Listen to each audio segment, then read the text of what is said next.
Last week we did a lab where we had to find the magnetic force on a wire that carried an electric current. Now we really loosely defined the electric current last week so that we'd know how to do the lab, but we're going to spend a little bit more time on that this week so that we can understand that magnetic force on the current carrying wire just a little bit better.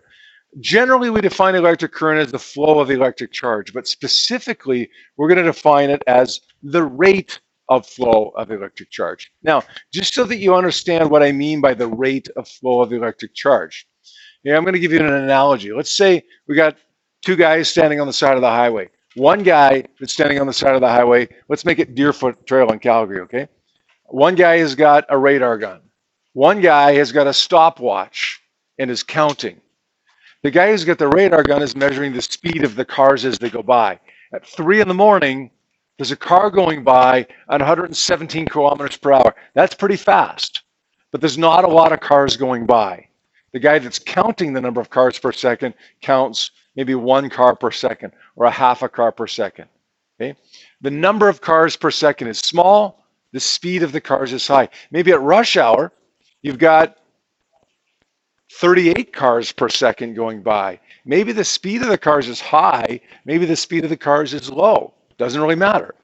The speed of the cars is determined by the radar gun. The rate of flow of the cars is determined by how many cars per second are going by. Does that make sense? We want lots of cars. If it's heavy traffic, we want lots of cars per second going by. That means that traffic is flowing. It doesn't really matter what the speed is. Okay, what matters is the number that are going by. We have a high rate of traffic flow in that case. What's analogous to that would be the current, right? We don't care about the speed of the particles that are flowing in a wire. We're talking about electric current. We're talking about how many particles or how many coulombs of charge are flowing per second. How many cars are going by that one spot per second. Now, there's an equation that describes this in the context of electric current. It is quite simply I, remember that symbol from last week when we did that lab? I is current equal to Q over T. Anything that's a rate has time on the bottom. Since it's a rate of flow of the electric charge, it's charge over time. I is current. Q is charge. The unit for charge would be coulombs, right?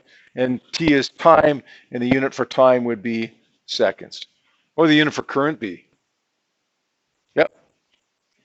You could say amps, or you could say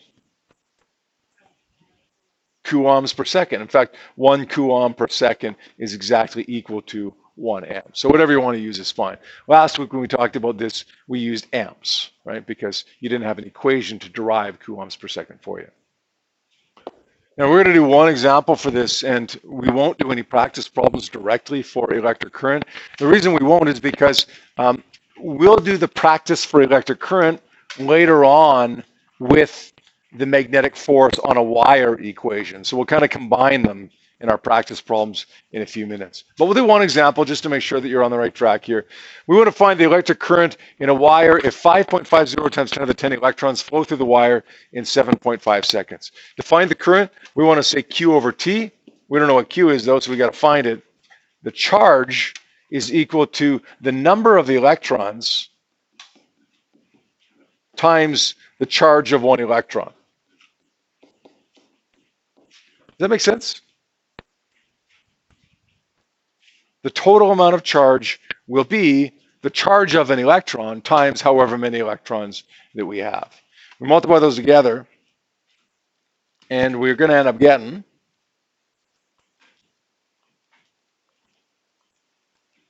(8.8 times 10 to the minus 9 coulombs. So that's how much charge flows. Okay, that's how much charge flows in a time of 7.50 seconds. We want to find the current, or the number of cars per second that flow past that one spot on the side of the Deerfoot Trail. We'd say 8.8 times 10 to the 9 coulombs divided by the time of 7.5 seconds. A lot of times we already have the charge, just divided by time. This time we got to find the charge divided by time. We end up getting, we do that, 1.17 times 10 to the minus 9. And the units for that would be coulombs per second or amps. Expressed as B times 10 to the negative W, the answer would be 1.17. Expressed as A decimal BC times 10 to the negative D, the answer, of course, would be 1179. All right, if we're good with that, then let's spend a little bit of time talking about now the force that exists on a wire that carries that current. You guys already know from last week that a current carrying conductor, a current carrying wire, simply consists of electrons that are moving inside that wire or inside that conductor. That's all it is, right? You got a piece of copper wire, and that copper wire is attached to a light bulb, and the light bulb is turned on. The light bulb is bright, and you can see it. That means the electrons are flowing through the wire. Okay, that's what a current carrying wire or conductor consists of. Moving electrons inside a wire or some kind of conductor. Now, you also know before today that individual electrons, whether they're in the wire or not, as long as they're moving through a magnetic field, will experience a force. Let's say I've got a magnetic field pointing this way.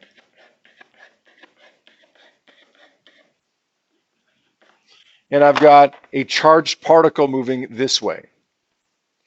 Well, there's going to be a force on it out of the page. Another charged particle moving to the right experiences a force out of the page. Another charged particle moving to the right experiences a force out of the page. Individual electrons moving to the right will all experience a force out of the page. But if those individual electrons are all encased in a wire, but yet still moving to the right, then not only will those individual electrons experience a force, but so will the wire itself. So we go thumb, fingers, palm for each of the electrons. We go thumb, fingers, palm for the wire itself. Not only would the electrons be pushed out of the page here, but the wire itself would be pushed out of the page. We used exactly the same hand rule that we described the motion of the particles with. The equation is different. The force on the wire is different than the force on the individual particle. And the wire is not going to want to go in a circle like the particles do, but the force is in the same direction on the wire as it is on the particles. So of course, if we use the hand rule for deflection to find the direction of the force on the particles, then that's what we do to find the direction of the force on the wire itself. Now I've said the left hand rule for deflection here, because 99% of the time that's what it's going to be for force on a wire, right? And that's because we're talking about electrons moving in the wire. But there is something that can, the odd time, cause us to have to use the right hand, even when we're dealing with a wire. What two words am I looking for? CC, conventional current, right? We've talked about conventional current more than you'll ever see it on an exam or a diploma exam or a test or a quiz or whatever. We rarely see it. We've talked about it just in case. If we're talking about the hand rule for deflection on an individual particle, our thumb would point in the direction of the moving charge. Well, in the context of a wire, the direction of the moving charge is the direction of the electric current.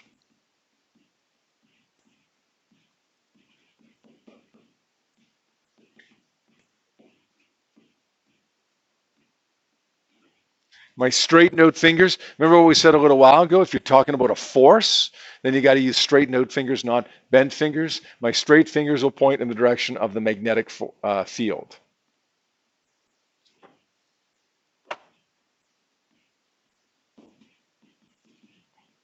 That's the external magnetic field, right? The magnetic field that was already there, caused by, I don't know, the Earth, external magnets, whatever. And the palm, of course, just like with the particle that experiences a force, the palm will point in the direction of the magnetic force.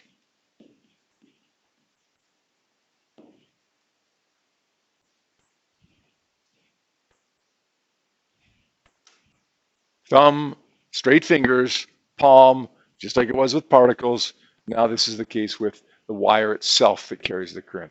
Remember, the wire doesn't have to be moving. It just has to carry a current, which means charged particles are moving through the field. And finally, of course, we have to have an equation that describes the magnitude of the force on the wire that carries the electric current. That equation for the force on the wire is ILB. Remember, the force on the particle was QVB. The force on the entire wire, the entire conductor, is ILB. Now, F stands for magnetic force, and that's going to be measured in newtons. I stands for the electric current. We've already figured out how to find that a couple minutes ago. It's going to be amps or coulombs per second. B is the external magnetic field strength, and that's going to be measured in Tesla. And finally, L seems like it would be the easy one, right? L stands for, what do you think? The context of a wire. L would stand for length of the wire.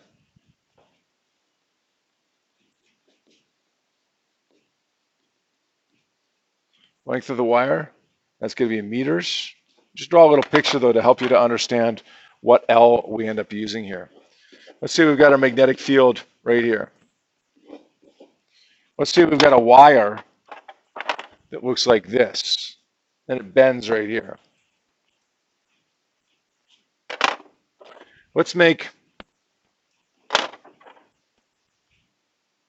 this length of the wire 10 centimeters. This is 10 centimeters. And this is, let's say, 8 centimeters. What's the length of the wire that we would use in this particular problem? Plug into this equation.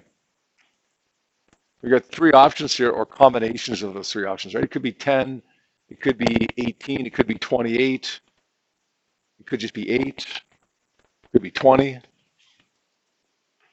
What's the length of the wire that we would plug into this equation for L? Yep. It would be 10, yes. Why would it be 10?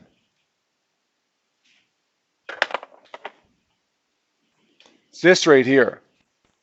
We care about the part of the magnetic field, sorry, the part of the wire that's in the magnetic field and perpendicular to the magnetic field. So we needed to be in the magnetic field and perpendicular. If there happens to be some that's parallel, doesn't count. If there happens to be some that's not in the magnetic field, doesn't count. The good news is most times you're given a length, it's the length you use, but just be careful. Okay, if you happen to be given a diagram like this, then it would be 10 centimeters that we'd use, not 18 or 28. All right, let's take a look at one example and then we'll wrap it up for us for the day. There's a typo, a couple typos, in fact, in the example on your sheet that I handed out earlier. So just pay really close attention to this. First of all, the magnetic field of 0.0200 Tesla isn't given in your example problem. That should have been given to you. And finally, the number of electrons is wrong on your example that's printed for you as well. It should be 8.00 times 10 to the 14, sorry, it should be 10 to the 19 electrons. It says on your question sheet, 8.00 times 10 to the 14 electrons. So let's make sure you make those two changes to it, and then we're good to go. Question says a 10 centimeter long wire carrying an electron current into the page lies in a magnetic field pointing to the left of the page. You know what? Good news. They're perpendicular, which means everything we've learned we can do. Okay, if they're parallel, the force is 0. They're perpendicular, then the force is F is equal to ILB. This many electrons flow in 10 seconds. What's the magnetic force acting? Well, we know to find the magnetic force, we could say F is equal to ILB. But we don't know what I is. So we can find I by saying Q over T. But we don't know what Q is. So we can solve for Q saying, what's it going to be? 8.00 times 10 to the 19 times the charge of one electron. It gives us a charge of 12.8 coulombs, which we in turn divide by the time of 10 seconds to get 1.28 amps, which we in turn multiply by the length of 0.10 meters times the magnetic field of 0.02 Tesla. And we end up getting 2.56 times 10 to the minus 2.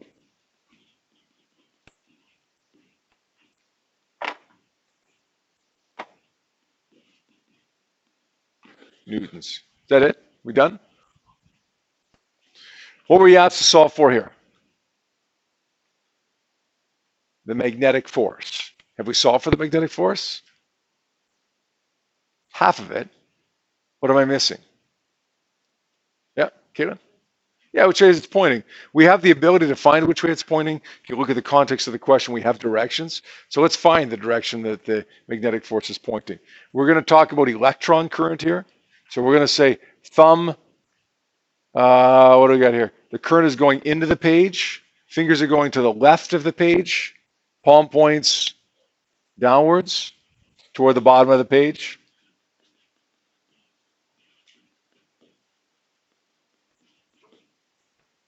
Magnetic force towards the bottom of the page. All right, here's your work.